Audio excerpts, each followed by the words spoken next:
Hi friends, எல்லோரும் எப்படி இருக்கீங்க? நல்லா இருக்கீங்களா? இப்போ நான் என்ன வீடியோ கொண்டு வந்திருக்கேன் அப்படின்னு பார்த்தீங்கன்னா, உங்களுக்கு ஒரு சூப்பரான டிப்ஸோடு தான் வந்திருக்கேன்.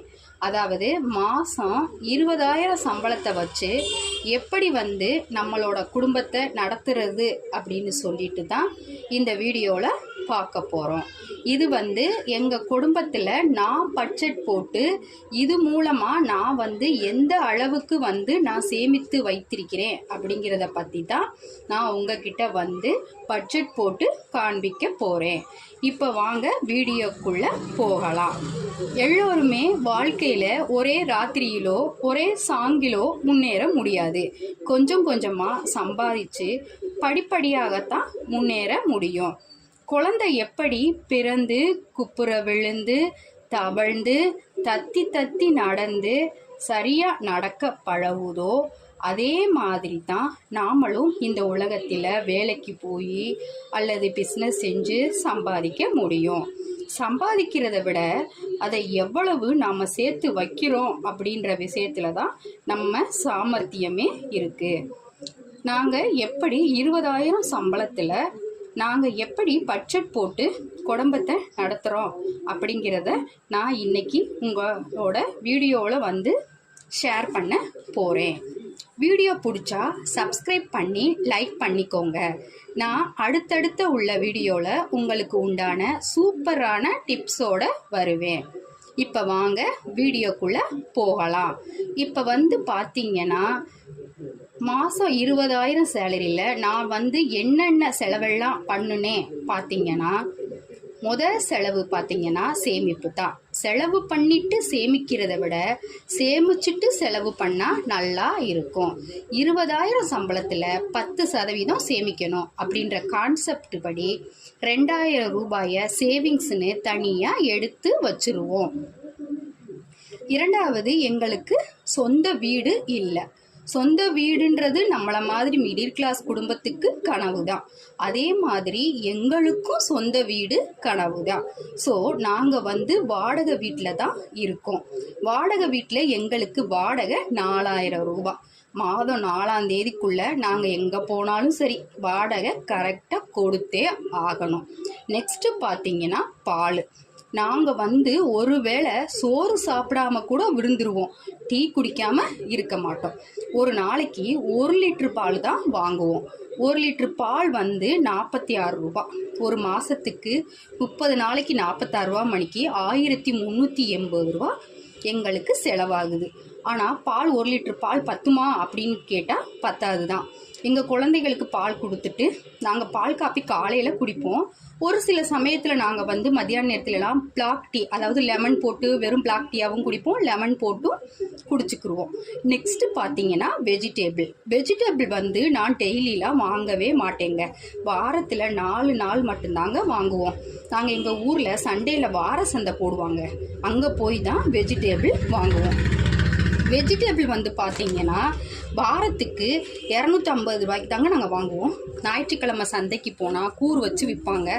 அதில் நான் கத்திரிக்காய், உருளைக்கிழங்கு, பீன்ஸு, கேரட்டு, மிளகாய், தேங்காய், தக்காளி, வெங்காயம் இந்த மாதிரி உள்ள திங்ஸ் எல்லாம் வாங்கிக்கிடுவோம்.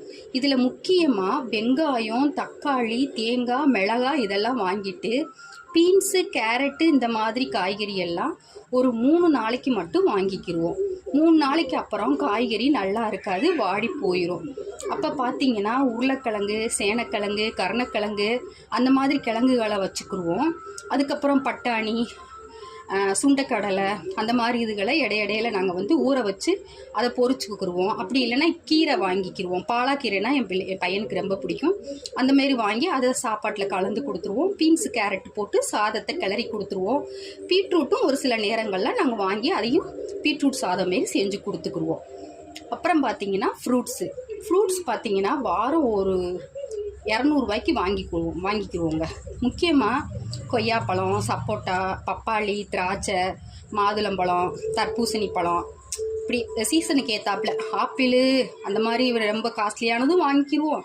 சும்மா இந்த மாதிரி கொய்யாப்பழம், பப்பாளி அந்த மாதிரியும் வாங்கி மாற்றி மாற்றி வாரத்துக்கு ஒரு முறை 2 பழம் வகை வர்ற மாதிரி வாங்கி வச்சுக்கிடுவோம். நெக்ஸ்ட்டு பார்த்தீங்கன்னா கிராசரி பார்த்தீங்கன்னா ஒரு 3000 ரூபாய்க்கு வாங்கிக்கிடுவோங்க. ஒரு மாதத்துக்கு ரூபா 3000க்குள்ளே தான் கிராசரியை வச்சு குடும்பத்தையே நடத்திடுவோம். கிராசரி வகையிலேயே கம்பு, தெனை, அரிசி, கேப்பை அந்த மாதிரி இதுகளையும் வாங்கிக்கிடுவோம். அது போக ரேஷன் கடையில் கொடுக்குற பச்சரிசியை வச்சு அதை வச்சு நாங்கள் அப்படியே அதை ரைஸ் மில்லில் கொடுத்து அரைச்சி வாங்கி அதுலேயே இடியாப்பம், புட்டு, ரொட்டி, அதை பச்சை மிளகா, அந்த கருவேப்பிலை இதெல்லாம் போட்டு ரொட்டி சுட்டு கொடுப்போம். அந்தமாரி வச்சுக்குருவோம். அது போக கம்பு, கேப்பை இதுகளெல்லாம் நாங்கள் அதை கூழ் மாதிரி செஞ்சு இடையில நாங்கள் குடிச்சுக்கிருவோம். குழந்தைங்க சாப்பிட மாட்டாங்க, அதெல்லாம் நாங்கள் குடிச்சுக்கிருவோம். அப்புறம் பார்த்திங்கன்னா எண்ணெய் பார்த்திங்கன்னா நல்லெண்ணெய், தேங்காய் எண்ணெய். நல்லெண்ணெய் பார்த்திங்கன்னா 1 லிட்ரு வாங்குவோம். தேங்காய் எண்ணெய் அதில் 200 கிராம் வாங்கி அதில் கலந்துக்குருவோங்க. அதோடு நம்ம ரேஷன் கடை கொடுக்குற பாமாயிலையும் நாங்கள் சேர்த்து யூஸ் பண்ணிக்கிடுவோம். எதையும் வேஸ்ட் பண்ண மாட்டோம். அப்புறம் பார்த்திங்கன்னா மாதத்துக்கு நாங்கள் 2 லிட்டர் எண்ணெய் தாங்க வாங்கிப்போம். ரொம்ப நாங்கள் எண்ணெய் அதிகமாக யூஸ் பண்ண மாட்டோம். நெக்ஸ்ட்டு பார்த்திங்கன்னா நான்வெஜ்ஜு ஃபஸ்ட்டு ஒரு வாரத்துக்கு சிக்கன் 1/2 கிலோ எடுத்துக்குவோங்க. நெக்ஸ்ட்டு வரும் மீன் பார்த்திங்கன்னா பாறை மீன் வாங்குவோம். ஏன்னா அதில் தான் அதிகமாக முள் இருக்காது, குழந்தைங்க சாப்பிட்றதுக்கும் நல்லாயிருக்கும். மீன் 1 கிலோ வாங்குவோம். 1 கிலோ 150 ரூபா. அடுத்த வாரம் பார்த்திங்கன்னா மட்டன் வாங்குவோம். கறியும் எடுப்போம், எலும்பும் எடுப்போம். கறி 1/4 கிலோ வாங்குவோம், எலும்பு 1/4 கிலோ வாங்குவோம். கறியை கூட்டு வச்சுட்டு எலும்பை சூப் வச்சு குடிச்சிட்டு அதோட உருளைக்கிழங்க போட்டு குழம்பு வச்சுருவோங்க. அப்புறம் அது போக 4ஆவது வாரம் பார்த்திங்கன்னா சிக்கனே எடுத்துக்கிடுவோம். இடையில வெனஸ்டே அப்படி ஏதாவது குழந்தைய கேட்டுச்சு அப்படின்னு சொன்னால் சிக்கனை எடுத்து குழம்பு வச்சுட்டு பொரிச்சும் கொடுப்போம். அப்படி இல்லைன்னா 1/4 கிலோ மட்டனை எடுத்து பிரியாணி வச்சு வெங்காய பச்சடி வச்சு அதை சாப்பிட்டுக்குருவோம். இடையில காளான் வாங்கி காளான் பிரியாணி வச்சும் அதுவும் கொடுத்துருவோம். இல்லை இடையில பார்த்திங்கன்னா முட்டை குழம்பு வச்சு அதையும் சாப்பிட்டுக்குருவோம். அப்புறம் நெக்ஸ்ட்டு பார்த்திங்கன்னா வேலைக்கு போயிட்டு வர எங்ககிட்ட பைக்கெலாம் இல்லைங்க. நாங்கள் ஒரு பொது போக்குவரத்தை நாங்கள் பயன்படுத்திக்கிடுவோம். அதனால் எங்களுக்கு பைக்கு மெயின்டெனன்ஸ் செலவு இருக்காது. பக்கத்தில் எங்கேயாவது போனால் முடிஞ்ச அளவுக்கு நடந்தே போயிடுவோங்க. அப்படி இல்லைன்னா ஷேர் ஆட்டோவை பயன்படுத்திக்கிடுவோம். தனி ஆட்டோ பிடிச்சு 100, 200ன்னு கேட்பாங்க. ரொம்ப தேவை அவசரமாக போகணும் அப்படின்னா மட்டும்தான் தனி ஆட்டோ பிடிச்சி போய்க்கிடுவோங்க. அப்புறம் பார்த்திங்கன்னா ஸ்நாக்ஸு மொத்தமாக நாங்கள் வாங்க மாட்டோம். ஏன்னா ஒரு சில நாள்லேயே செக்கு வடை வந்துடும். கடையில் 10 ரூபா பாக்கெட்டு கிடைக்கும், அப்பப்போ வாங்கிக்கிடுவோம். பிஸ்கட்டு, முறுக்கு, எள்ளு உருண்டை, பொரி உருண்டை, காராச்சேவு அந்த மாதிரி வாங்கி குழந்தைகளுக்கு கொடுத்துருவோங்க. நெக்ஸ்ட்டு பார்த்திங்கன்னா ரைஸு. சங்கம் முக்கியமாக சாப்பாடு முக்கியமாக அப்படின்னு பார்த்தா நமக்கு சாப்பாடு தாங்க முக்கியம். சோறுன்னா நம்ம சோளம் வரைக்கும் போவோங்க.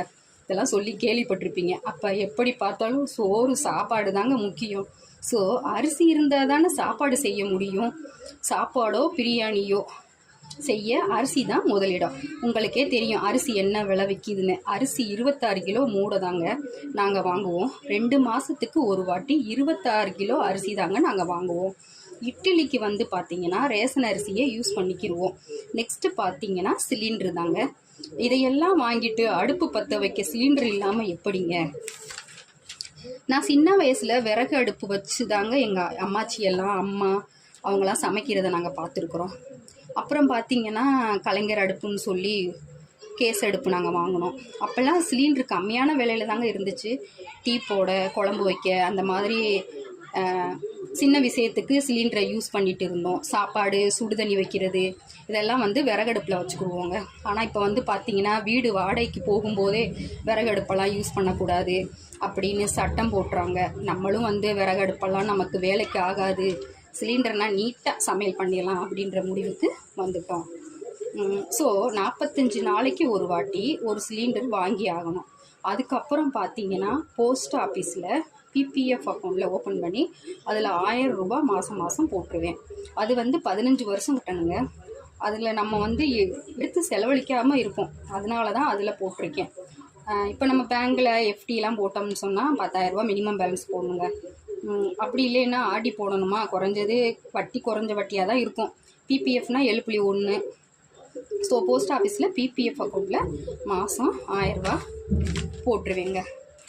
அப்புறம் நெக்ஸ்ட்டு பார்த்திங்கன்னா கரண்ட் பில்லு பார்த்திங்கன்னா 2 மாதத்துக்கு 600 ரூபா வருங்க. ஒரு மாதத்துக்கு பார்த்திங்கன்னா 300 ரூபா வருங்க. நாங்கள் ஃபேன் அதிகமாக யூஸ் பண்ணுவோம், டிவி அதிகமாக எங்கள் வீட்டில் யூஸ் பண்ணுவோம். சன் டிவி, விஜய் டிவின்னு நாடகம் பார்த்துக்கிட்டே இருப்போங்க. லைட்டு அவ்வளோவா தேவைப்படாது, அதனால் நாங்கள் ஆஃப் பண்ணி வச்சுருவோங்க. நைட் டைமில் தான் லைட்டு தேவைப்படும். பகலில் ஜன்னல் கதவு எல்லாம் திறந்து வச்சுருப்போம். அப்படி யூஸ் பண்ணாலும் மாதம் 300 படி 2 மாதத்துக்கு 600 கிட்ட வந்துடுங்க. அப்புறம் பார்த்தீங்கன்னா ஃபோனுக்கு ரீசார்ஜ் இதையே இல்லாமல் கூட இருந்துடலாங்க. இந்த ஃபோன் இல்லாமல், அதுவும் நெட்டு இல்லாமல் ஒரு நிமிஷம் கூட உயிர் வாழ முடியாதுங்க. அப்படின்ற நிலைமைக்கு நம்ம வந்துட்டோங்க. எந்த விஷயம்னாலும் நமக்கு ஒரு செல்ஃபோன் வேணுங்க. வெளியே போகிறோம், ஃபோன் பண்ணணும், ஒரு இடத்த கண்டுபிடிக்கணும், கூகுள் மேப்பில் போட்டு பார்த்துடலாம். இப்போ படிக்கக்கூட குழந்தைகளுக்கு மொபைல் ஃபோன் வேணுங்க. ஹோம்ஒர்க்கு கூட செல்ஃபோனில் தாங்க அனுப்புகிறாங்க ஸ்கூல்லேருந்து. ஸோ கண்டிப்பாக செல்ஃபோனுக்கு ரீசார்ஜ் பண்ணணுங்க. 2 செல்ஃபோனுக்கு ரீசார்ஜ் பண்ண ஒரு மாதத்துக்கு 600 வந்துடுங்க. அப்புறம் பார்த்தீங்கன்னா நெக்ஸ்ட்டு மெடிக்கல் அண்ட் அதர் எக்ஸ்பென்சஸ்ங்க. முடியலை, நம்மளுக்கு திடீர்னு ஒரு ஹாஸ்பிட்டலுக்கு போகணும், அதுக்கப்புறம் அப்படி அந்த மாதிரி இதுகளுக்கு நம்மளுக்கு மெடிக்கலுக்கு காசு தேவைப்படுங்க. அதுக்காக தான் இந்த காசை நான் மிச்சம் பண்ணி வைக்கிறதுங்க. அது போக ஏதாவது விசேஷம் அப்படின்னா மொய் செய்யணும். நாங்கள் ரொம்ப நெருக்கமானவங்களுக்கு தாங்க செய்வோம். புதிய மொய்களாக நாங்கள் எதுவுமே செய்ய மாட்டோங்க. ரொம்ப நெருங்கினவங்களுக்கு மட்டும்தாங்க மொய் செய்வோம். அதுக்கப்புறம் பார்த்தீங்கன்னா அதுலேருந்து மிச்சப்படுத்தி கேபிள் டிவிக்கு நான் கட்டி ஆகணுங்க. 280 ரூபா வருங்க மாதத்துக்கு. அப்புறம் நல்ல நாள் நல்ல கிழமை அந்த மாதிரின்னு சொன்னால் பூ வாங்கணுங்க. நாங்கள் கட்டின பூவை கட்டிலையும் உதிரி பூ தாங்க வாங்கிக்கிடுவோம். ஏன்னா உதிரி பூனா வாங்கி நாங்கள் கட்டி அதை சாமிக்கும் வச்சுட்டு நம்மளும் வச்சுக்கலாங்க. நம்ம ஃப்ரிட்ஜில் வச்சிட்டோம்னா எப்படி இருந்தாலும் ஒரு வாரத்துக்கு கூட, முல்லைப்பூனா ஒரு வாரத்துக்கு கூட தாங்குங்க, மல்லிகைப்பூனா 2 நாளுக்கு வரைக்கும் தாங்குங்க, அதுக்கும் வச்சுக்கிடுவோங்க. அப்புறம் பார்த்தீங்கன்னா நமக்கு எவ்வளோ சம்பளம் 20,000, நம்ம பட்ஜெட் எவ்வளோங்க 20,000. வரவுக்கும் செலவுக்கும் சரியாக போச்சுங்க. அப்போ என்ன செய்யணும், நீங்கள் கேட்கலாம், இதில் ஸ்கூல் ஃபீஸுன்னு தனி ஹெட்டிங் இல்லையேன்னு, அதுக்கு என்ன செய்வீங்கன்னு. ஸ்கூல் ஃபீஸு, வேன் ஃபீஸு அதெல்லாம் எப்படி கட்டுவோம்னு நான் அடுத்த வீடியோவில் கண்டிப்பாக உங்கள்கிட்ட ஷேர் பண்ணுறேன் ஃப்ரெண்ட்ஸ். அப்புறம் இது போக பெண் குழந்தையாக இருந்தால் அதுக்கு நகை சேர்க்கணும், படிக்க வைக்கணும். ஆண் குழந்தையாக இருந்தால் நல்லா படிக்க வச்சு அதுக்குன்னு ஒரு சொந்த வீடு கட்டி கொடுக்கணும். எப்படி பார்த்தாலும் இந்த போராட்ட உலகத்தில் வாழ்ந்தே ஆகணும். எப்படி வாழ்ந்து நம்ம சாதிக்கிறோம் என்பதில் தான் ஒரு த்ரில்லிங்கே இருக்குங்க. ஸோ நம்ம அடுத்த வீடியோவில் பார்க்கலாம் ஃப்ரெண்ட்ஸ். மறக்காமல் என் சேனலுக்கு லைக், சப்ஸ்கிரைப் பண்ணுங்கள் ஃப்ரெண்ட்ஸ். Bye bye.